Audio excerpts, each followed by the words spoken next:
It is a prove-it year for Sonny Dykes and the TCU coaching staff. They have to be better, but what are your expectations? What do you want to see this team move forward in this upcoming year? That's coming up next here on Locked On Horned Frogs, your team every day. You are Locked On Horned Frogs, your daily podcast on the TCU Horned Frogs, part of the Locked On Podcast Network, your team every day.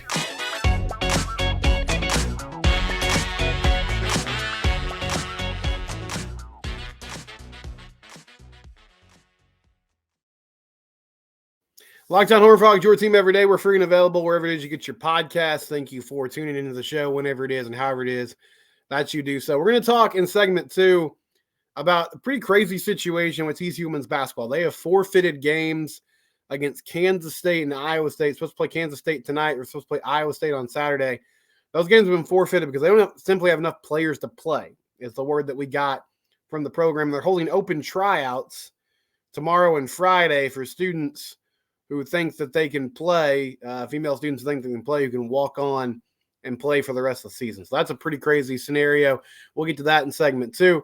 But I want to start today with the 2024 football season. We're in the middle of the offseason here.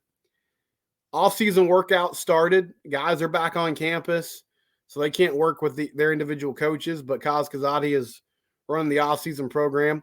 And it's a prove-it year for basically this entire coaching staff, right? In year 1, the program reached heights that we had never really seen before, and then they followed that up with a 5-7 season, which nobody expected. We've digested that, and it feels like year 3 is kind of like, okay, this is the year that we get to see what the norm is going to be moving forward. Can Sonny Dykes construct a roster that has his identity, that is really tough and physical and good, and can he get them back to a place where they're winning games again consistently? I know our friend Matt Jennings mentioned that multiple times during the season, the way that last year played out, not only with the losses, but with losses that were not super competitive.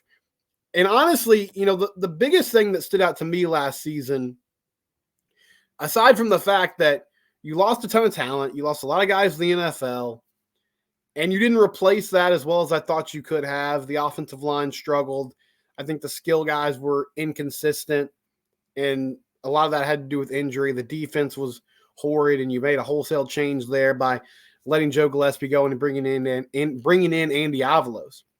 But there were so many small details that were bad last year. You're bad on special teams. You were a highly penalized team. A lot of missed assignments. A lot of negative plays on offense that put you behind the chains. And that sunk the ship. And a couple of years back, TCU was really good at, 1, avoiding those things, but then 2, when they did make mistakes, they overcame it pretty well. They took advantage of other teams' mistakes.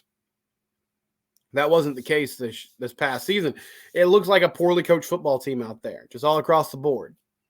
It was the same thing week after week after week. Organizationally, it wasn't very good. Bad decision-making, lack of situational awareness, not being able to answer the call when you had to get stops on defense when you absolutely needed it, to answer drives on offense when you had to have it. That ability just wasn't there. And so all of those things, they're going to come out in the wash because ultimately that's a huge difference between winning and losing.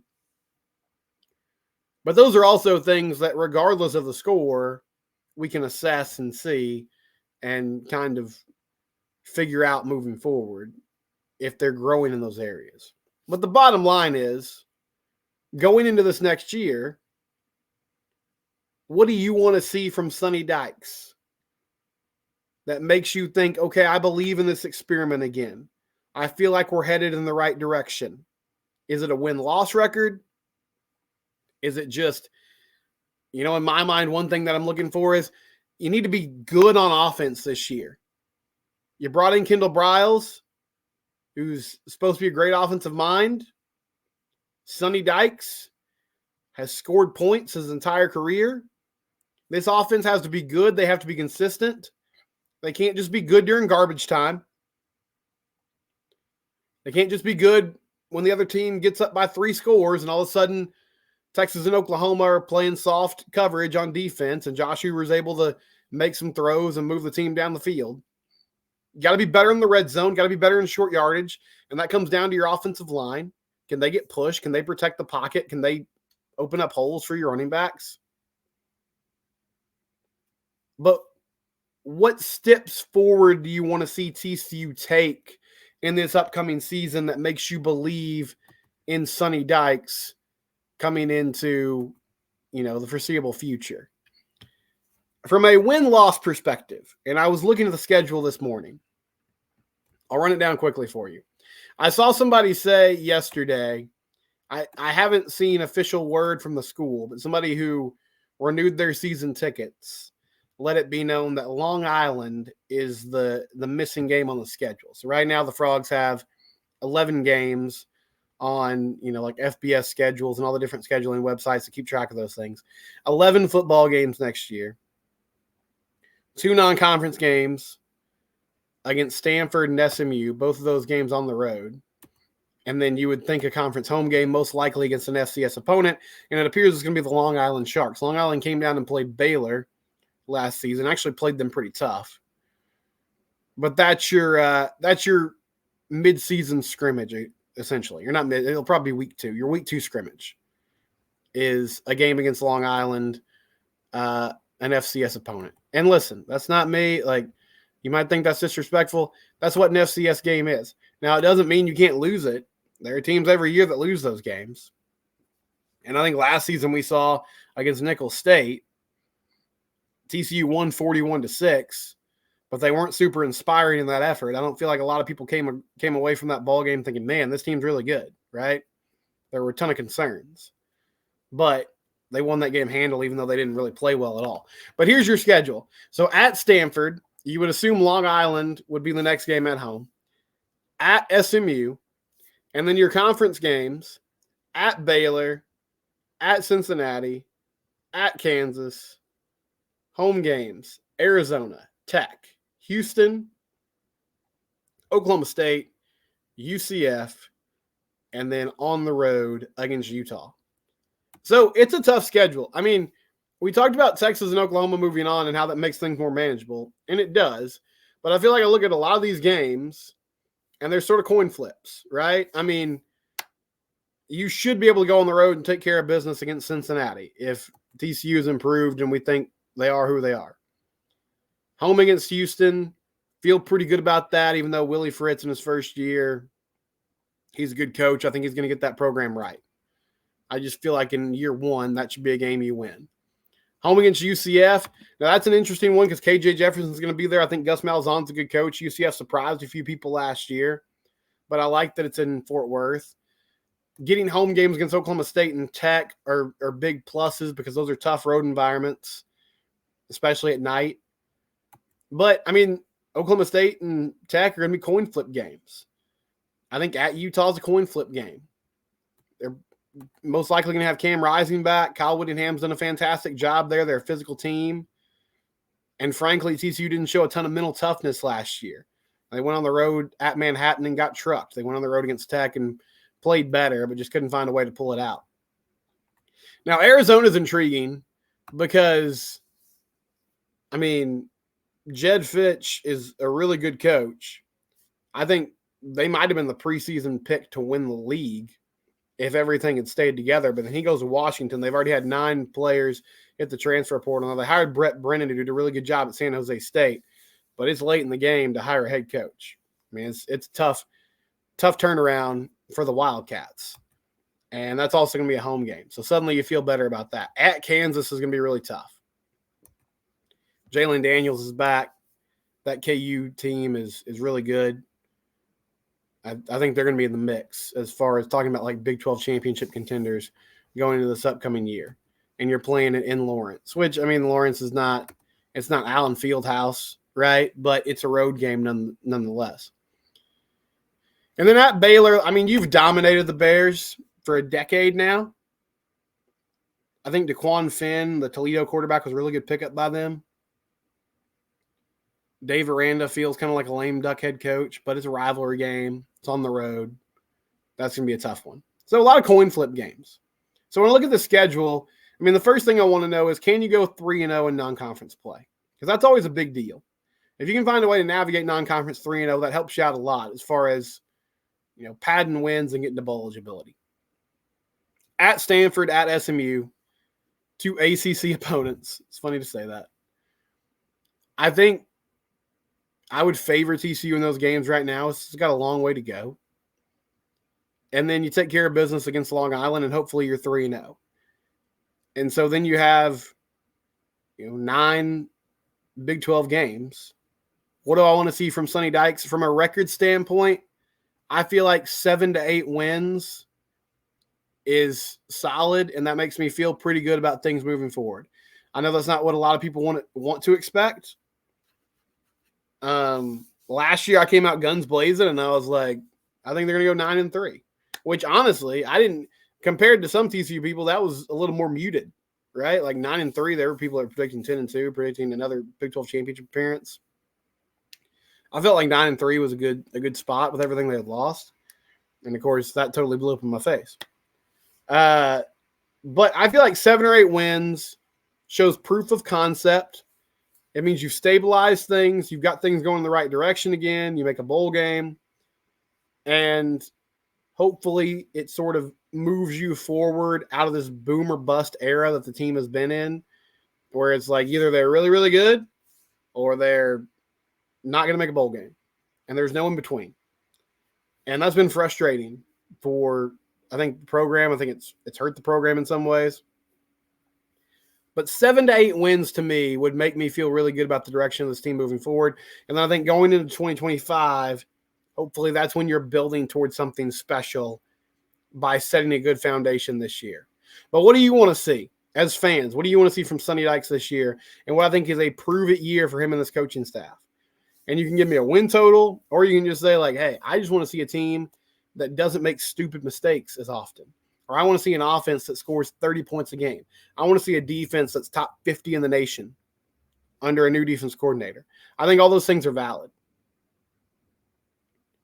From a win-loss perspective, I feel like 7 to 8 wins, that's what I want to see. And if Sonny doesn't hit that mark, then I feel like you got to talk about moving on. Just because, frankly, like, yeah, he's walked into a tough situation. I know the offensive line is a mess. Defensive line was somewhat of a mess too. But, I mean, you set the standard yourself in year one by making the playoff, winning the playoff game. You don't have to do that every year, but you better be able to get over 500. Like, that's not an insane thing to expect as a fan. So, get it done. There you go. When we come back, I'll try to assess what's going on with TCU Women's basketball and Mark Campbell's squad. That's coming up next year on Locked On Horned Frogs, your team every day. LinkedIn, if you need to find people to hire for your small business, LinkedIn is where to go. It's the start of the new year. Everybody's asking the same question. If you own your business, what's one move I can make to take my business to the next level in 2024? LinkedIn Jobs knows that your success depends on the team you surround yourself with. LinkedIn is not just another job board. They have a vast network of more than 1 billion professionals, which makes it the best place to hire. Hiring is easy when you have that many qualified candidates. So easy, in fact, that 86% of small businesses get a qualified candidate within 24 hours. It's why small businesses rank LinkedIn Jobs #1 in delivering quality hires versus leading competitors. LinkedIn knows that small businesses are wearing so many hats and might not have the time or resources to hire. Thankfully, with LinkedIn, the process is intuitive, quick, and easy. Post your job for free at linkedin.com/lockedoncollege. Again, that's linkedin.com/lockedoncollege to post your job for free. As always, terms and conditions do apply. LinkedIn, it's the place to go to find talent for your business. Use that promo code LOCKEDON or linkedin.com/lockedoncollege. That's where you need to go to put your next job posting. eBay Motors, right parts, right fit, and the right prices. You can't mess around with your car. Passion, drive, and patience is what brings home the winning trophy. It's also what keeps your ride alive. eBay Motors has everything you need to maintain your vehicle or level it up to peak performance. They have superchargers, roof racks, exhaust kits, LED headlights, and more. Whether you're into speed, power, or style, eBay Motors has got you covered. 122 million parts are available, and you'll always find exactly what you're looking for with the eBay Guaranteed Fit program. You can put the part in your shopping cart, put in the make and model of the car. They will tell you exactly what fits to your vehicle. ebaymotors.com, right parts, right fit, right prices. That eBay Guaranteed Fit program is only available to U.S. customers. Thank you, eBay Motors and LinkedIn, for being proud sponsors of the Locked On Network. So it was announced on Wednesday that TCU basketball will be forfeiting their games against Kansas State and Iowa State. Now, on the tweet they sent out initially, they said canceled. But because they're canceling these games, the reason they're canceling these games, TCU is canceling the games because they don't have enough healthy student athletes to field the team. The actual language of the tweet said, TCU women's basketball games versus Kansas State and Iowa State have been canceled due to injuries within the program and in the interest of the health and safety of our student athletes. They want them to say fans who purchase tickets to Wednesday's game against Kansas State may exchange them for tickets to any remaining home game based on availability. So Frogs are supposed to play Kansas State on Wednesday night, which Jase Medical squad's really good this year. They just beat Texas, and they're highly ranked. And then they're going to play Iowa State, who's also ranked, on Saturday. Both games forfeited due to the fact they don't have enough players to play. And then they went on to say later in the day they're holding open tryouts both tonight and tomorrow for players that or for students that would like to walk on for the remainder of the 2023-24 season. And it says email Jesse Craig for more details. So the women's team is fielding students. They're like, hey, if you think you can hoop, come try out tomorrow and Friday. We need people most likely to run practice. So how did we get here? Because I said, like, 15 days ago, I walked into Foster Pavilion in Waco to check out Baylor versus TCU, women's basketball game. Two ranked teams. Baylor was in the top 10. TCU was in the top 25. Frogs were undefeated. And now we're here. And somebody mentioned to me yesterday, well, like, they didn't play anybody. That's why they were undefeated. Okay, fair enough.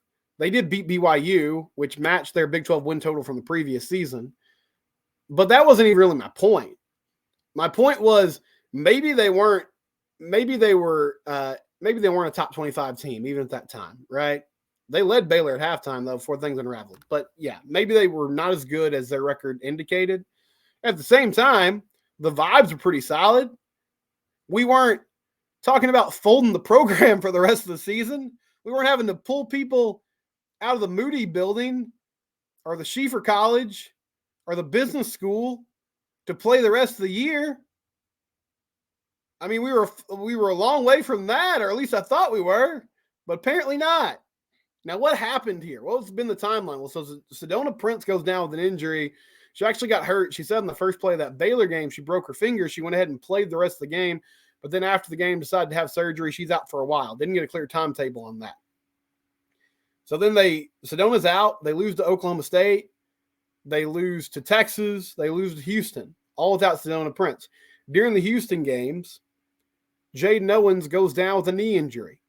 It's announced she tore her ACL and she's out for the season. So now Prince and Owens are out. They played 10 players in that Houston game. You're down to 9 with Owens being out. And I was looking at the roster today, and I think cross-checking between the players that played in that Houston game, and they actually got Sydney Harris back, who's a sophomore transfer player, and she played a little bit in that Houston game. That was her first action of the year.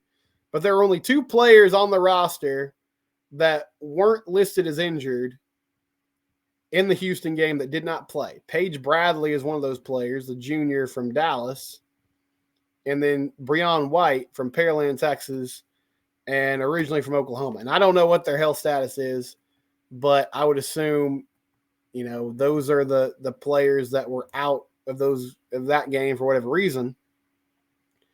But anyway, Owens goes down, and now you're down to 9. Deja Turner, it was announced yesterday, hurt her ankle a few weeks ago in practice, and she tried to play through it, but eventually the staff decided that she needed to have surgery and sit out the rest of the season. So now you're down to 8. And there was a report in the Star-Telegram from Stephen Johnson, the beat writer for the Frogs, yesterday.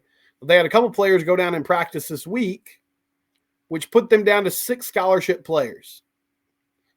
Now, I don't know the ins and outs of – I'm not sure if TCU made this decision. I don't know if the Big 12 made the decision. Yeah, simple math, like you need 5 players to play, okay? But at the same time, this isn't exactly like – this isn't rec league basketball on a Tuesday night.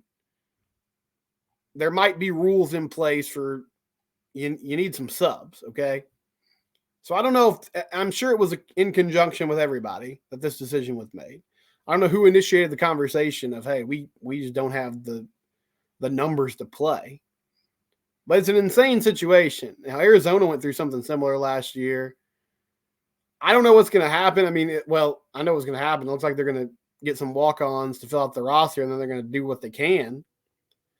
But what a crazy turnaround. I mean, this team has gone from looking really good to, I don't know if they'll win another Big 12 game. And they might end up with the same amount of wins as they did last season in the Big 12, which was just 1. Maybe they catch somebody on a bad night. Possibly get Sedona Prince back at some point. And she's so important both on offense and defense, but especially defense because they would funnel everything to her, and she was their rim protector. But my goodness, what I hope, and I don't want to speculate on this because I just don't know the facts, and I'm not going to come on here and be reckless. But this is a bad look. Now, I'm hoping that this was just completely out of everyone's control. And once we get details here in the coming days, it's going to be like, okay, yeah, there were just a lot of injuries and bad luck, and there's nothing you can do about it. I can't say this because I don't know this is true. I just hope there's nothing happening here behind the scenes as far as like players leaving because things went haywire and they were like, well, what are we doing? You know?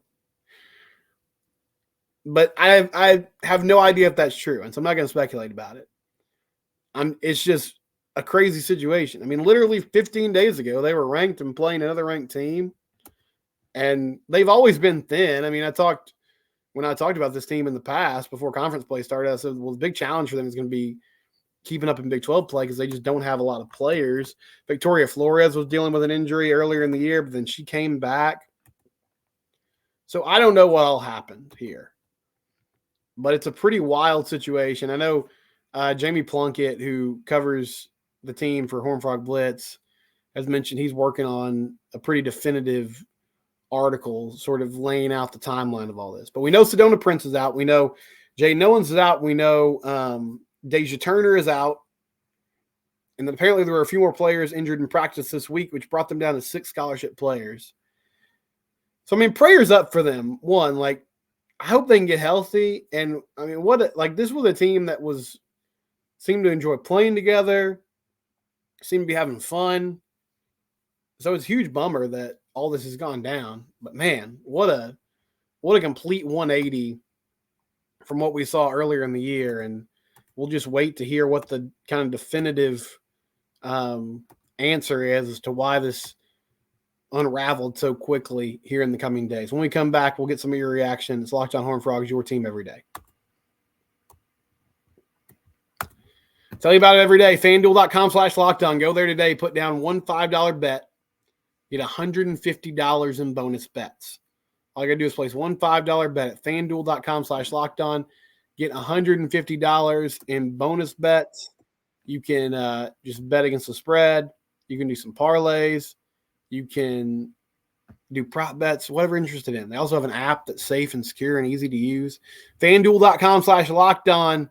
FanDuel's official betting partner of the NFL divisional playoffs coming up this weekend. My Cowboys are not involved. They're keeping Mike McCarthy against my wishes, but Jerry didn't ask me. FanDuel.com/lockedon. One $5 bet gets you $150 in bonus bets. NBA also in full swing. That's happening every night as well. FanDuel, proud sponsor of the Locked On Network. I spent some time yesterday talking about what's going to happen with TCU in the new world of college football. With realignment, with NIL, with the transfer portal, where do they sit? in this moment. And Jim Norris said, thanks for answering my question today. I'd be happy if he dominated the Big 12. Plus, I hope Dykes can return us to those tough teams Gary always produced no matter what.